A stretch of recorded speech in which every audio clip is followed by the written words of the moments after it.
Tu n'es pas n'importe qui. Tu as de l'importance, tu as de la valeur. Mais à condition, il faudrait que toi-même tu prennes conscience que tu as de l'importance et tu as de la valeur. Je m'en vais t'expliquer. Imagine un peu un ouvrier qualifié qui travaille dans un secteur pointu, très rare. Il va effectuer un travail et après, à la fin, on lui demande combien tu veux qu'on te paye. Il dit, payez-moi ce que vous pouvez me payer.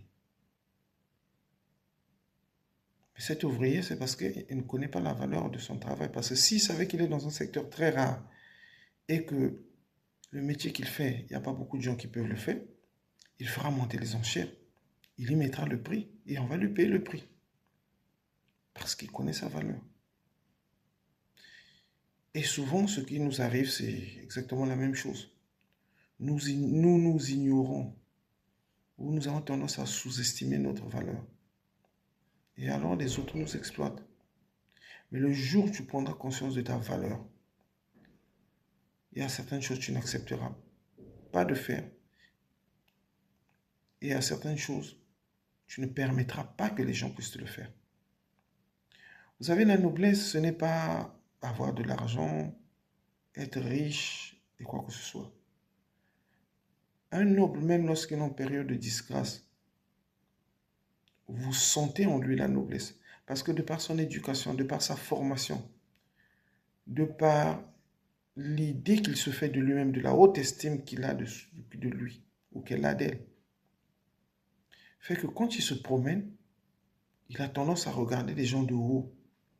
C'est-à-dire, il a tendance à regarder les gens de haut, il a tendance à planer au-dessus du monde.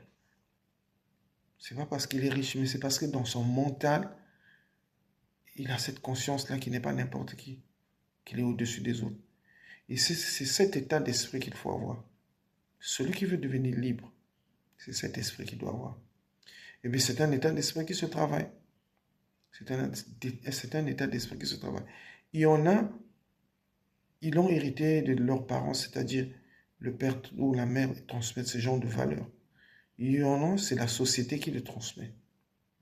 Mais en tout état de choses, c'est des choses qui se transmettent. C'est comme le nationalisme. Le nationalisme ne vient pas ex nihilo comme ça dans un pays où le patriotisme. Il y a tout un programme. Il y a toute une idéologie qu'il faut inculquer dans la tête des gens.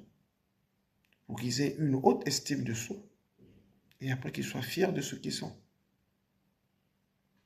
Et ça fait partie aussi des clés de la liberté. Ça fait partie des clés de la liberté.